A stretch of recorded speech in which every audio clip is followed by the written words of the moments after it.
So this is the KTM 990 Duke. So this is KTM naked bike. It is 123 horsepower, parallel twin, nearly 1000cc parallel twin. Quite a lot of torque, quite a lot of power.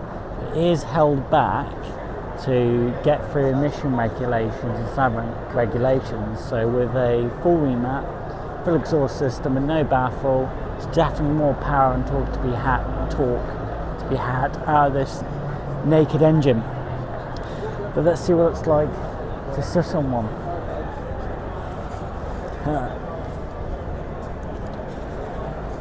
So it is pretty comfortable. You're in the upright position, the handlebars are pretty straight, so you can do quite a few miles on this naked bike and be happy. You're not going to get tired from riding this, but being a naked bike does mean you have no wind protection, so you will get a lot of buffeting, and if that is a problem for you, buffeting is annoying, then you need fairings and you need a screen. Don't be putting a screen on this naked bike. You're defeating the whole purpose of a naked bike. You're taking away from it being a naked bike, because the whole point of it is so you see this. You see the engine, you see the components, and nothing's hidden behind fairings.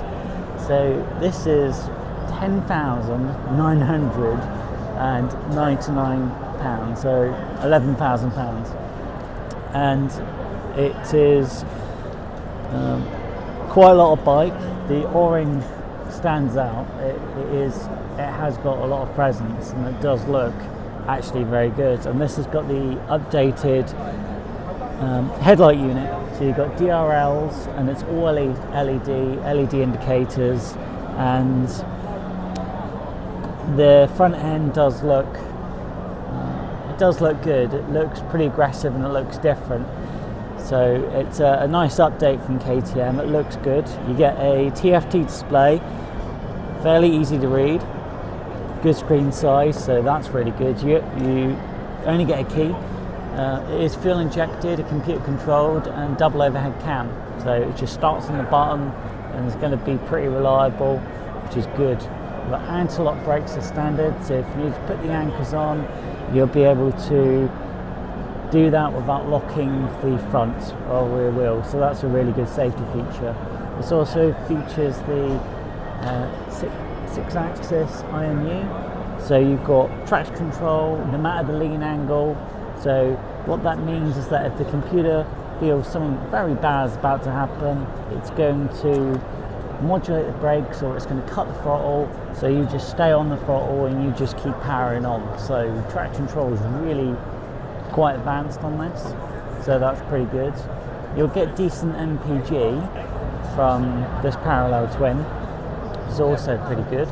It comes with a 4-year manufacturer warranty from KTM, so that's just peace of mind for you. But the trick is you have to go to a KTM dealership, KTM, to honour the warranty. If you go down to your local motorcycle repair shop, then you just know KTM are not going to honour the warranty. So it's something you need to think about.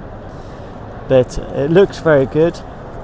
It looks very different with the pieces here sticking out, and the alloys look fantastic. You've got high performance WMP forks, so you've got quite a bit of confidence, and the suspension is going to be very good, but also high performance, and WMP rear shock as well. So that's pretty good. The wiring is actually pretty tidy, to be fair. I can't see any problems with it. You get the monoblock calipers, so you have a lot of stopping power, which is always really good. You do have cruise control as well, which is always useful on a naked bike. The switches, you get a decent feel from them, and actually with a glove I think you're going to be absolutely fine, to be fair. You know when you press the button, so the switches are good. They feel better than the previous generations. So you use these buttons to move through the different menus and the different options. This one has got the mirrors on the bar end, and you really can't see very much from them, to be fair.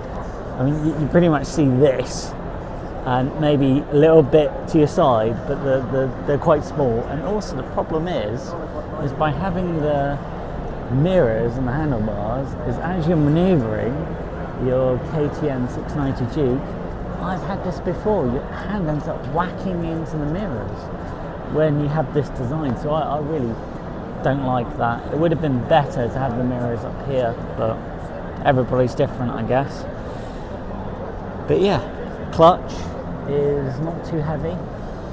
That doesn't take a lot of effort to pull in the clutch, so that's really good. And this also has a slipper clutch, so if you need to dump the clutch, that's a really good thing for you. So you're very unlikely to lock up the rear wheel, but also it makes the gear changes smoother.